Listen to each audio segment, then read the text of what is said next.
Welcome to the Referrals Podcast, the show designed to help everyone from the solopreneur to the Fortune 500 company win the referral game.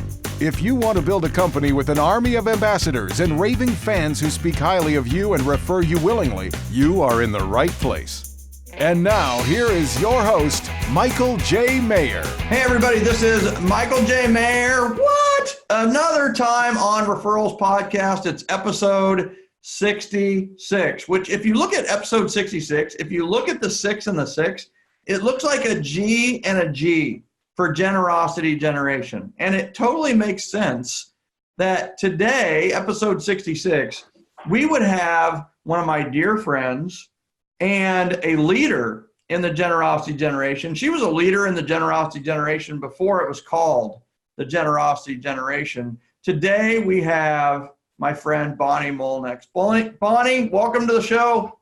Thank you, Michael. Thanks for having me. Now, Bonnie and I go way back, though we're both extremely young. So I don't want you to think like way back is way like a really long time ago.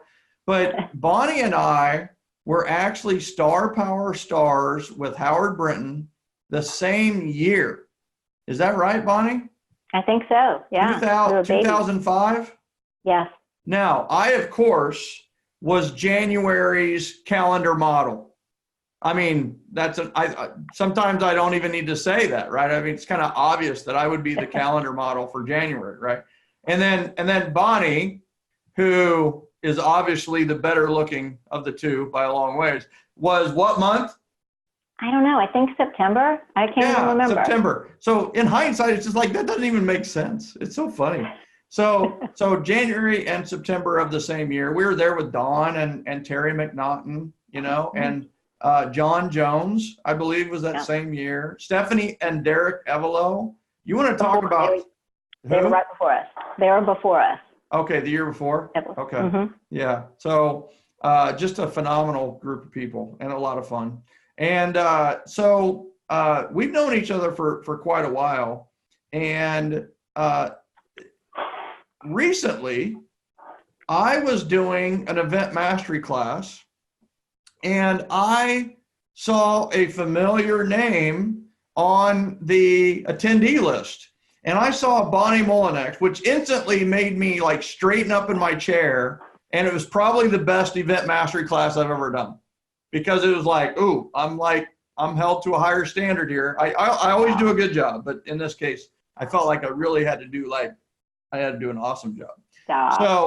So the thing about it is that, how did you find out about event mastery class, first of all?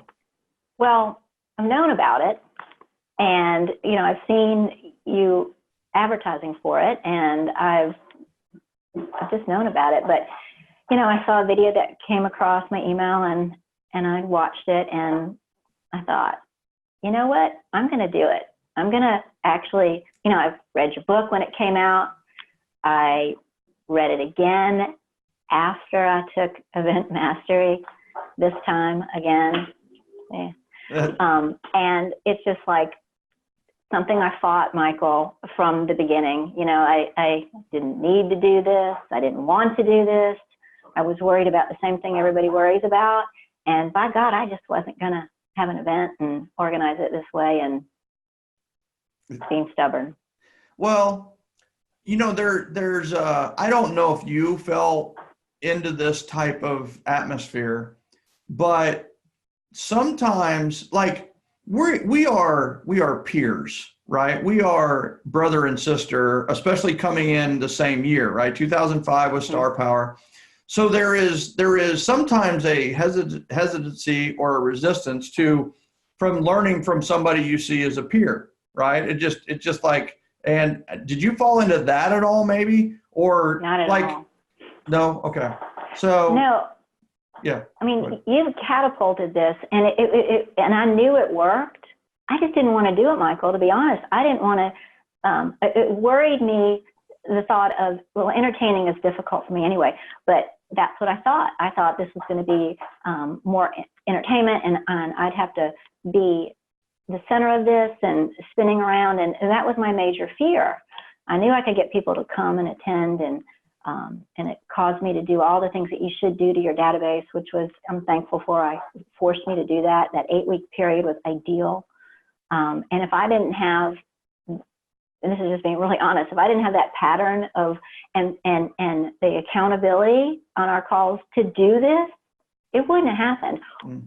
And if it did happen, it would have been a lot of haphazard, and it would have been, because the day it happened, I really wasn't stressed. Wow. I knew who was coming. That's saying something, because you are detail oriented. You are extremely caring about your people and how things are going to go, and so the fact that, I mean, that is the beauty of the system, is that everything's kind of been done, Exactly. There was a plan to it and time windows on it. And, I try to do everything. I didn't get everything done, but it sure made it smooth. And it was more the after the party that I'm still working on. I haven't gotten done yet, because mine was the 19th. Yeah. That I did it. So you're still in the follow-up period, big time. Yeah. And you still have time for that. So how long have you been in the business? Since 1988, right out of college. Okay. So that is 31 years? 1 year. You've been in the business 31 years. That's like, first of all, it's like, no way. So 31 years. And how many events have you done through the years? Like appreciation. I mean, we hear it, right? Occasionally we hear that we should do events, So you're going to make me say this, right? So I've done the pumpkins, for many years. It's not an event. It was very laid back. Come pick up your pumpkin. This past year, I did a community, it was last Halloween, we did a trick or treat for the downtown Cartersville. It was no referrals from that whatsoever. We ran it. It was enormous and pretty horrible in that we worked our tails off for nothing. And then I did a Theater Under the Stars in the spring, and that was good. And I had 250 people there, but it was more community focused, so I didn't get any referrals from that we're aware of. So really 2 big events, but nothing intimate like this was, with the people that are my past clients, seer, my champions, and friends. So this, in a sense, was really my first real event. So, wow. And you've been extremely successful for 31 years. Like, how many transactions do you think you've done total? I mean, if there's even a thought, like, how many do you think you average per year? So last year we did 173 units. I would say I average, I don't know, I've probably done 3,000. I don't know. Yeah. First couple so years let's say it's 100 times, slow. 100 times 31 is 3,100. So over 3,000 transactions. You've done very, very well. And so I guess the one question that has to be kind of tip of tongue is what made you decide to do something different? Why not just do your 150 to 250 transactions a year and everything's fine? And what do you think trigger what made you do something differently? I think I'm like a lot of people. I've gotten frustrated and crabby about the way we get our leads. And I'm, the cold calling, the warm calling, I have a sync CRM. There's so much negativity to that. They say it takes 12 times to follow up with these people. And quite honestly, my buyer agents don't want to do that. If we get 3 out of them, it's just hard. It's harder, and I'm tired of it. And it just doesn't make sense to continue to do the same thing and work this hard when I know that there's 150, 200 people that if I did it the right way and worked from them and grew, those are the best referrals anyway, right? And I know that. I know that. I just didn't have a roadmap to do it. And like I said, I heard you this time. I've heard you, loved you, and admired what you've done, but I heard you this time. So it was like ready, and it was like the light bulbs went on, and I was like, this is time. Yeah. I'm doing it. It reminds me of that when the student is ready, the teacher will appear kind of thing. That's exactly it. Yeah. And there is a readiness to it. So you had done a couple of events over the last year because, we've been talking about events for about 10 years. And it is kind of interesting that only the last 3 or 4 people have kind of caught the fire a little bit. Now you hear people talking about events a lot more. They used to talk about them, but they're one of 1,000 different things. Now it is event-based business is a thing. So I think that the big thing is that you had a couple of events that you threw, didn't really necessarily get referrals from them.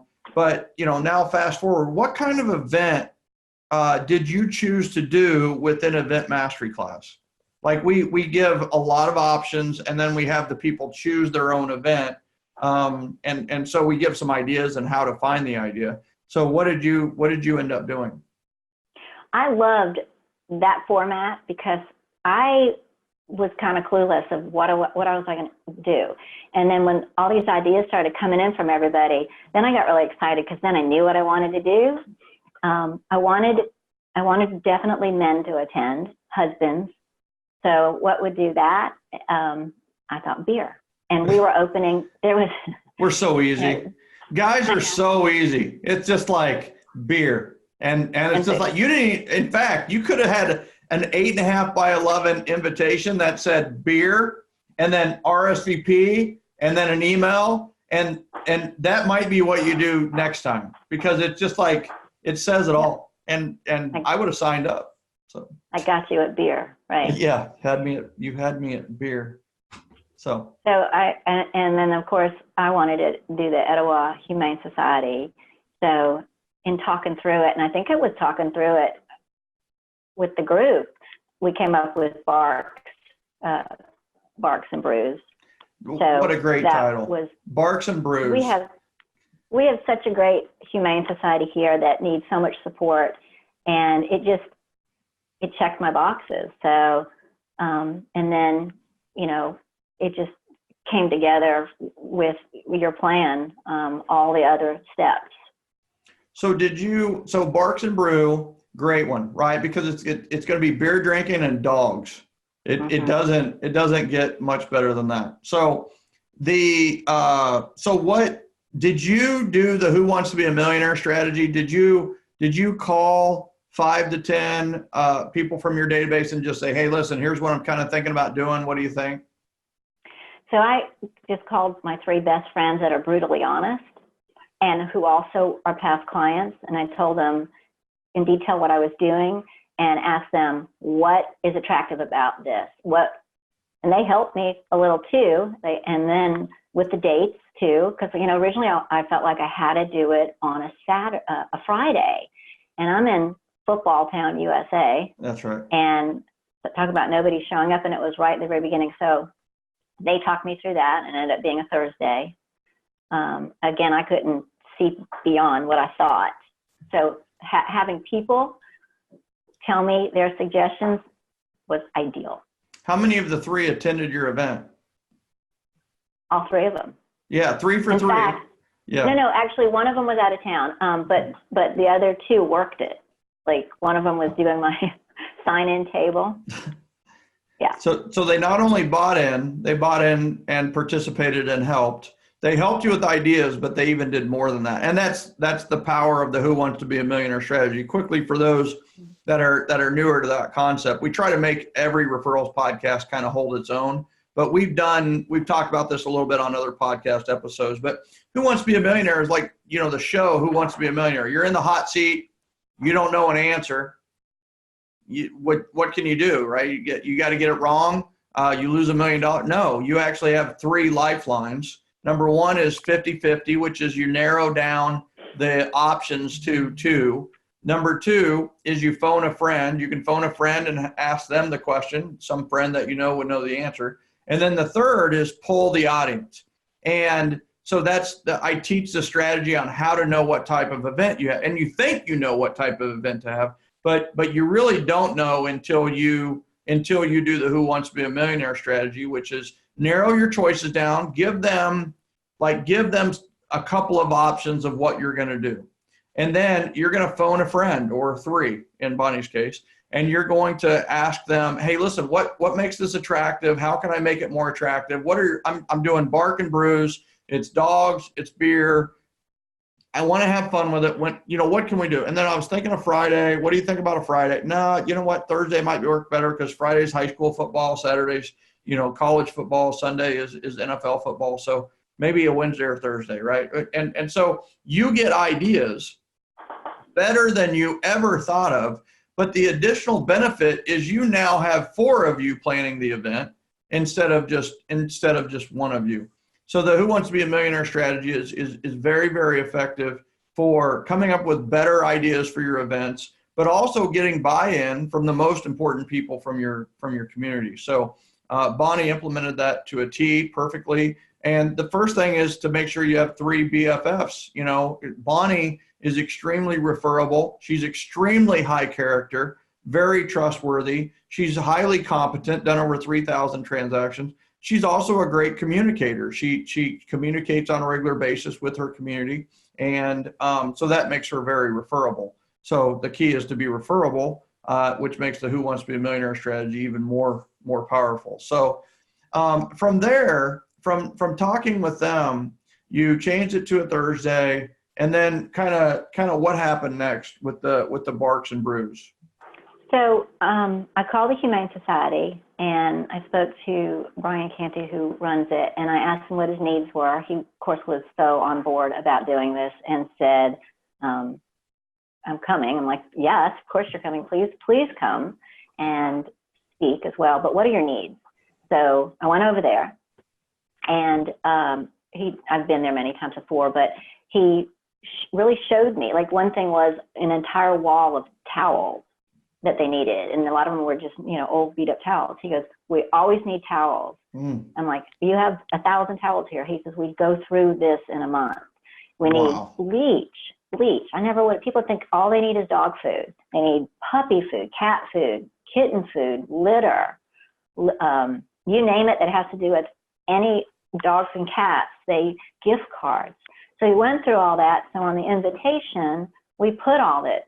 So again, you think it's just dogs, barks. It's not. It's the Humane Society. I had people just bring bleach for, $1.25. They go through enormous amounts of that. So, and a lot of gift cards. People showed up with gift cards, big dollar gift cards. I mean, people's hearts were, and everybody was so about, and not the food, we had wonderful food. I had it catered, but because we combined it with this charity, that was the comment. I even had a lady that showed up, one of my favorite clients, and she bought some shoes that had cats all over them, specifically for this event. She saw them somewhere, and she goes, I thought of Barks and Brews, and I had to wear them. And that's the beauty of having events, is that it becomes an opportunity for people to buy shoes, right? I mean, it's like, it is funny though. I mean, I've had people buy specific shirts. Like, one of the things I love is lighthouses, and I've had people where they show up at our event and they're like, look at this. And they'll show me a lighthouse shirt or a lighthouse picture that is just like, hey, I knew you'd like this, or I bought this shirt just for this event for you. And it's just a cool thing, just, have the events, and it's an experience. It's a reason for people to get involved, get more involved, So I love the educational piece that was almost by accident out of this, is that you educated your community about the needs. Everybody thinks, well, they need food. And so, even if they were going to donate, maybe they weren't going to donate anyway, but they'd think about donating food if they didn't think about anything else. And here you are, you gave them like 9 things they could donate. And so, I always feel like every event should have three elements to it to be successful. It needs to have an entertainment piece, which of course is the attraction. In this case, the beer and the networking. And then it should have a charitable piece, which you of course did with the Humane Society. I believe every event should have a generosity element. And then the third element that every event should have, even a happy hour, is the educational piece. And I loved how some of that educational piece came through with the charity. I love that. They didn't know. Tell them something they don't know. One of my girlfriends said, when I go to events like this, something like this, I want to do something or learn something or take something away. So when I spoke to the caterer, who, by the way, is in my B&I group, who I hired to do the food, she said, why don't we pair it, and I'll talk to the Rome City Brewing and talk about pairing the 5 different beers that we had with the food. And then the 2 bartenders, the beer people, they talked about the beer. So that was super interesting. Yeah. That people were hovered around this big long table while these guys were talking about, I should say gals, were talking about the beer and what food it went. And, I did food that was I went a little crazy on the food. I didn't really have to do that. That was one of the things I learned, not to have to spend that much money on food, but the drink was important. Yeah. Right now, I just want you to know I'm really, really, really sorry I missed this event. I know. You know what I mean? I mean, it's just like, and isn't that what an event is supposed to evoke from the people who didn't attend? It is like, man, I really wish and guess what? There's a lot of people who really want to go to your next event based on knowing about this event, And I found out too that, we had way more beer than we needed, but we had a lot of wine. I bought a lot of wine, and people went through the wine. So I learned that you had to have both. So thank goodness it wasn't just beer and food. Yeah. That there was a wine corner as well. Working by referral is not some fairy tale world. It's real. I've seen it. And you can too. Invest in yourself by learning how to run your business by referral at Michael's upcoming live event. It will be a day filled with hands-on, how-to, low to no-cost strategies that you can implement in your business right away. Learn how to run a business by referral that not only feeds your family, but feeds your soul. Go to www.gengenevents.com today. That's www.gengenevents.com. Did you have, so you kind of brought up the food, and you can never run out of food, and you should never run out of beer and wine. And so you did, so you had a bill here, so you had a lot of things to pay for. Did you have help from people to offset those expenses? So you had sponsor partners. I had 6. 6 sponsor partners. That's first event, come on, 6 sponsor partners. And listen, she didn't get 6 sponsor partners by being a hardcore closer and being an advertiser for 31 years, right? Relationships. She had great relationships, and guess what? 6 of them chose to partner. So if you had to, you don't have to tell me like specifically, but was it a zero-based event, or did you profit from holding the event, or did you have to pay a certain amount? Yeah, I'll tell you everything. So out of my 6 sponsors, yeah, this is a sharing thing. 5 paid. The 6th one, for some reason, didn't come to the event, and I knew he wasn't because he had something going on, but never ended up. Okay, he may have forgot. Yeah. So didn't show up, didn't pay, or didn't show up and paid? I have an insurance agent who never shows up, but he offsets that. We mention him and we talk about it and we do a door prize from him. So he pays stuff, but in this case, no show, no pay. I knew he wasn't coming, but he just never, paid what he said he would. Okay. But so it would have been zero-based. It was only a couple $100 on his part. But I had a big injury attorney. I give a green egg. Remember, I wanted to do the green egg. That's she not awesome. only did a green egg, Glenda Mitchell, thank you. She did all the cool things that go with it. So that was incredible. And of course, advertising that. Do you have pictures of that? I do. Do you mind if we use that as part of the download for this episode? Yeah, absolutely. I think people would be all over that, like your invitation and your green egg. And here's what's really interesting is I don't know if these episodes are going to But episode 65 I've recorded already with Cynthia Bear, and she got 207 referrals at her last event. The giveaway was the green egg grill. And it's just, I mean, we haven't even talked about the green egg. We talked about one episode really short on door prize episode, but it's so interesting that you both did that, and we're going to be back-to-back episodes, I believe. So yeah, people were all about that egg. I wasn't even sure in the very beginning, I wasn't even sure I was going to get anybody to sponsor. So I went and bought a little Yeti,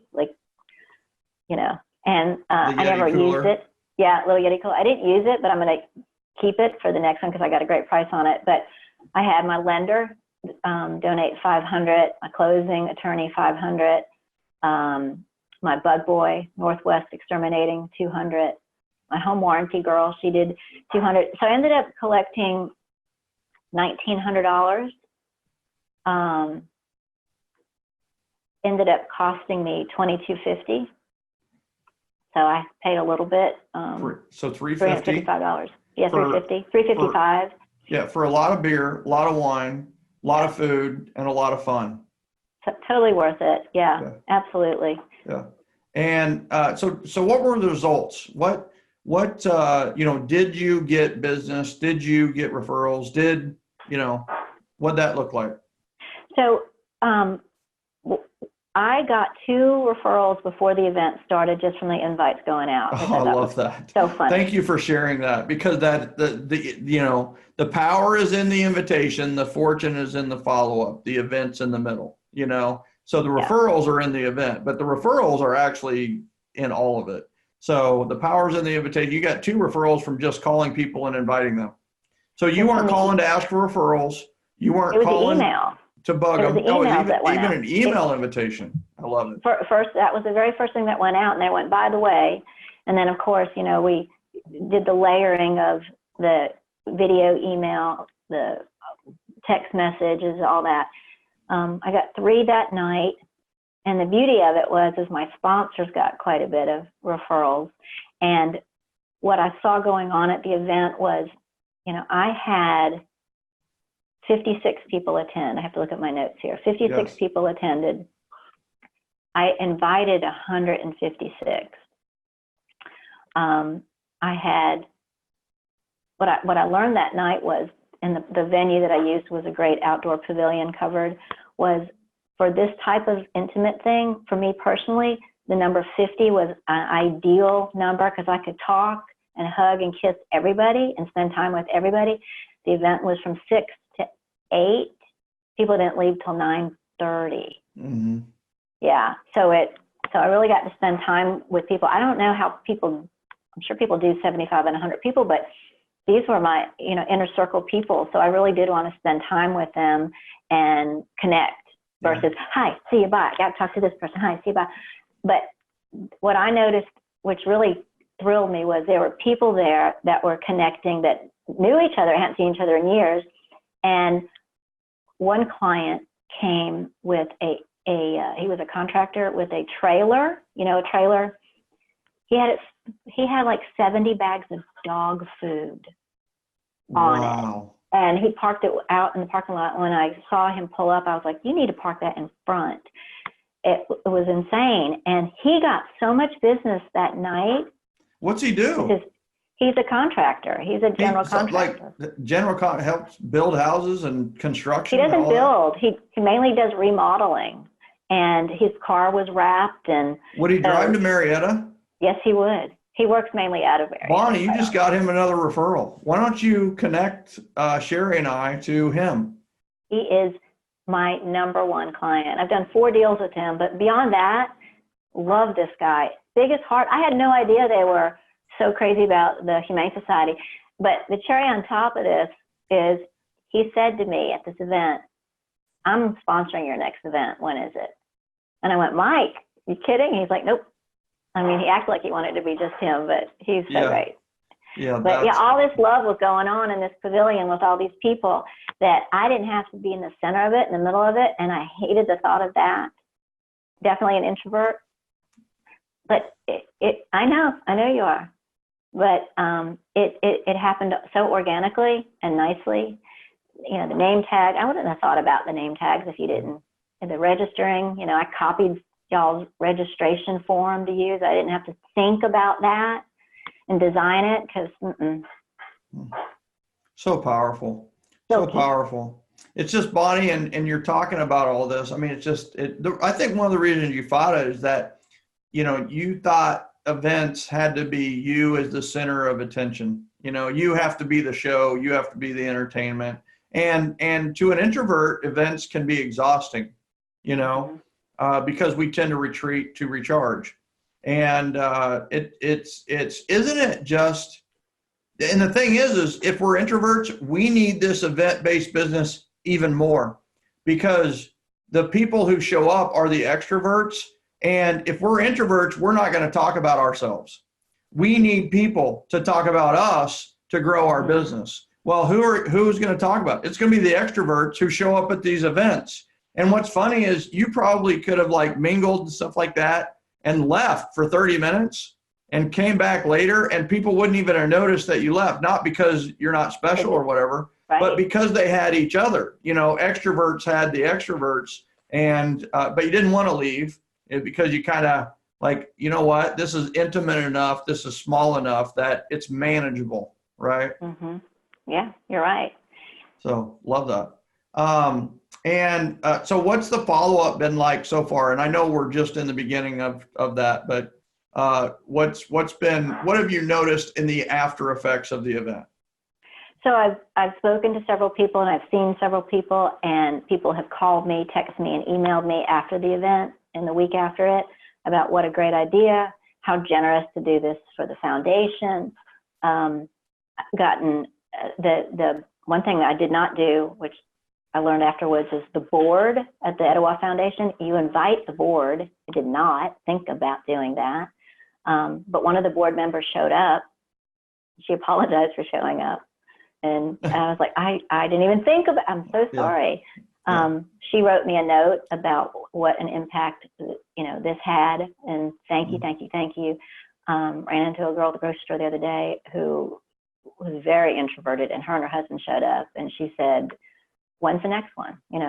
What made you think of this? I gave you credit for that. I said, I didn't think of this. I took a class on this, for Pete's sake. No, yeah, you did think of it. And that's the beauty, right? The beauty of the 7L system, the one-to-many approach that we're really championing right now, is that it's not my event. I'm not saying do a pie day. I'm not saying do a breakfast with Santa. I'm not saying, what I'm saying is you be you.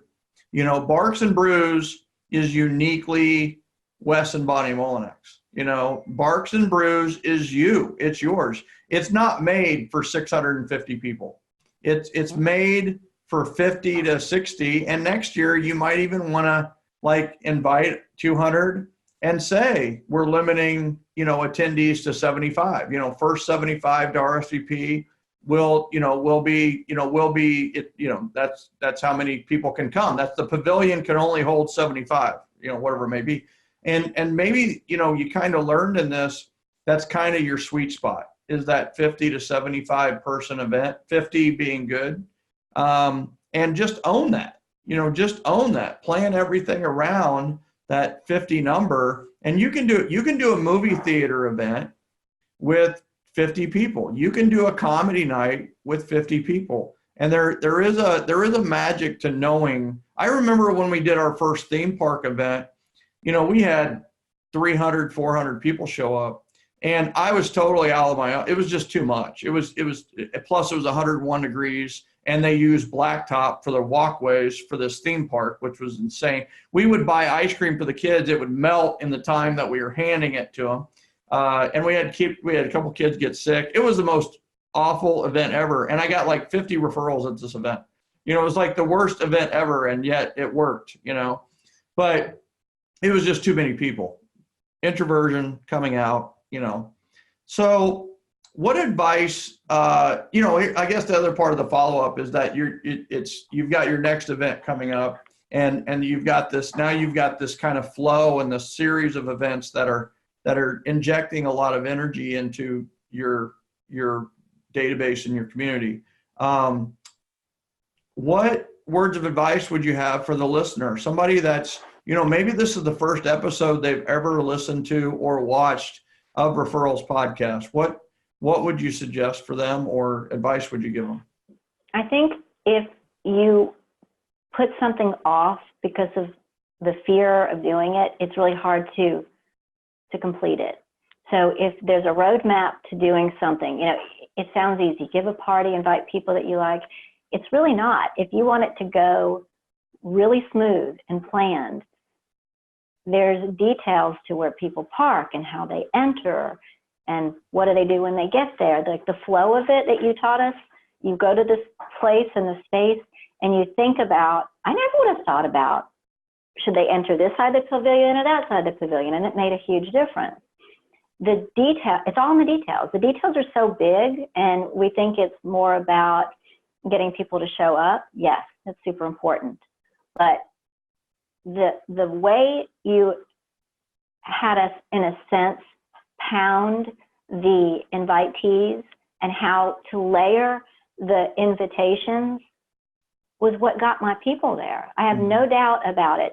I would naturally and normally lazily just do an email and pray people would show up.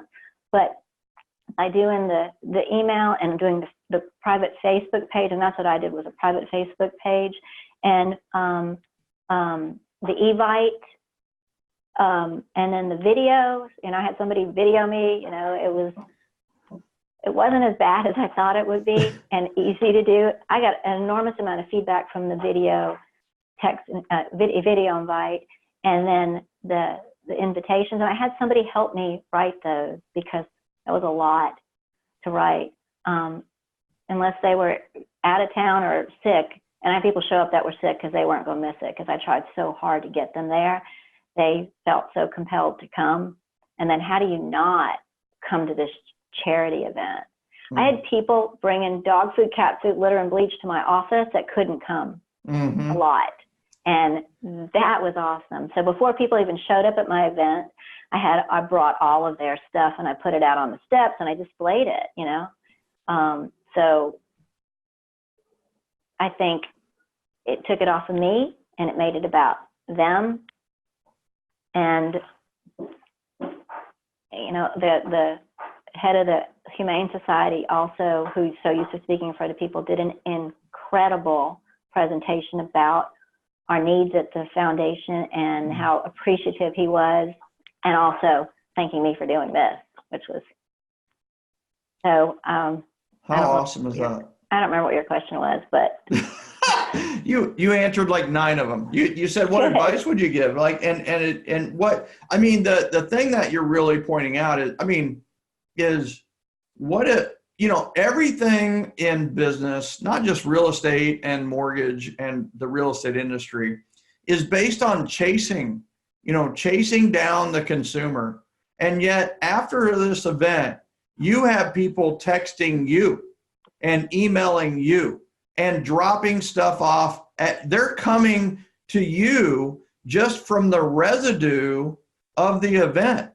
You have provided so much value to the world that it's coming to you even after you've done the attraction, so to speak, but it's still coming back to you. And that's the power of an event. And we found that it's about 3 months that you have this residue effect of attraction, even when you're not at the event.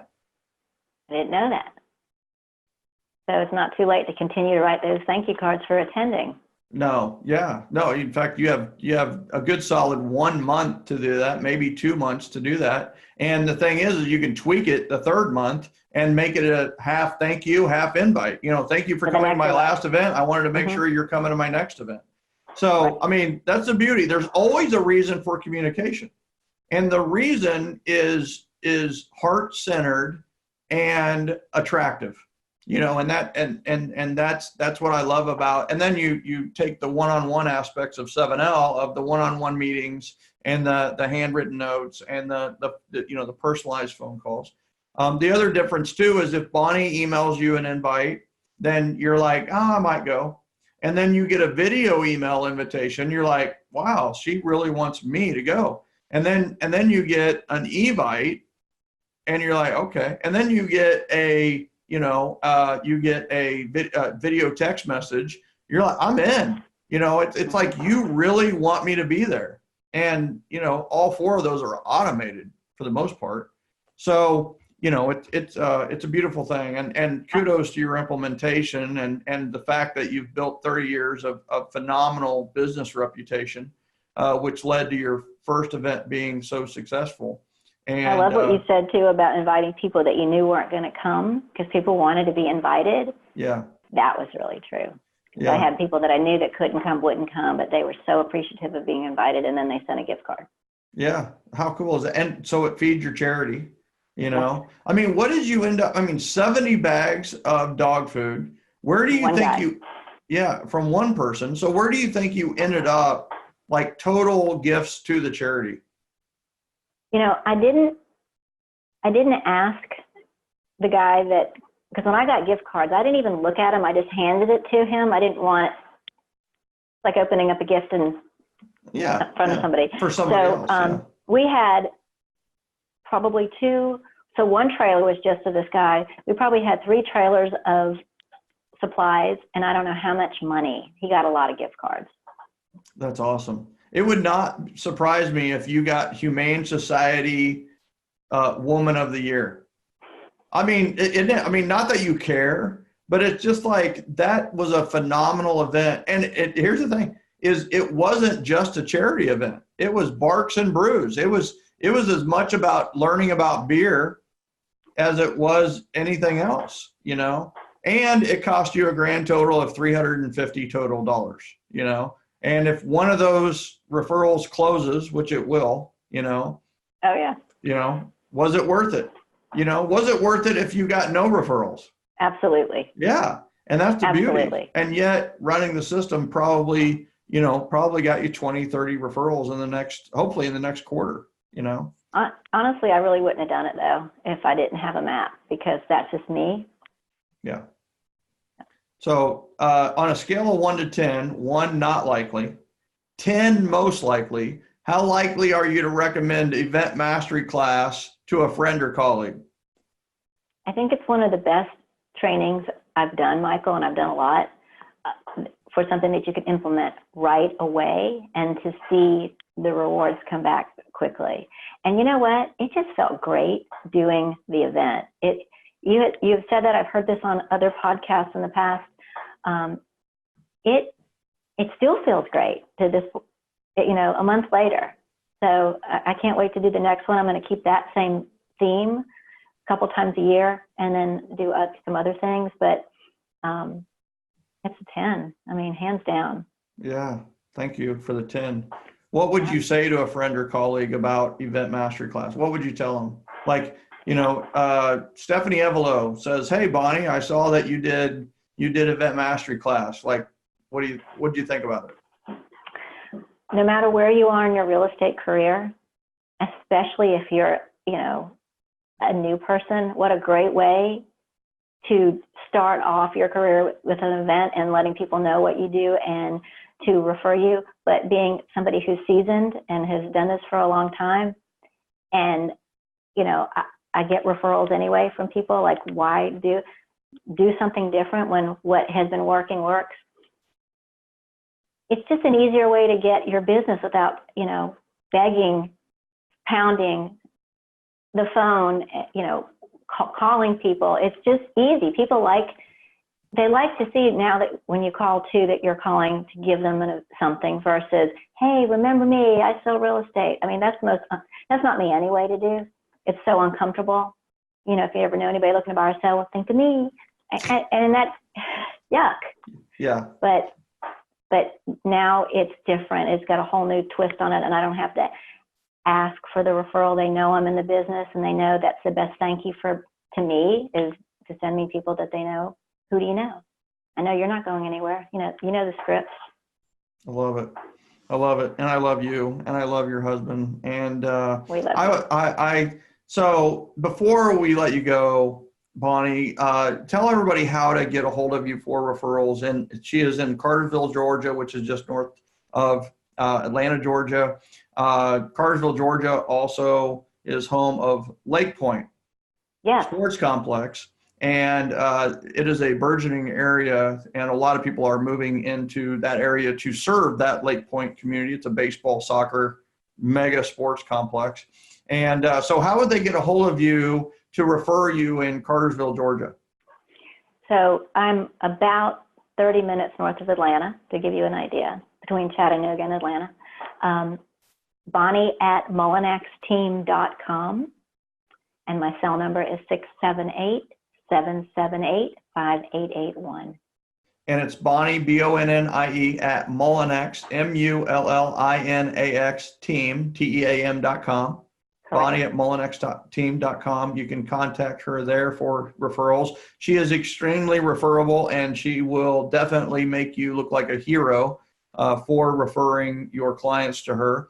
And she works with her husband, Wes, and they have an amazing team in Cartersville, Georgia. And Bonnie, I just have to say thank you so much for coming on to Referrals Podcast. Thank you for being my friend, first of all.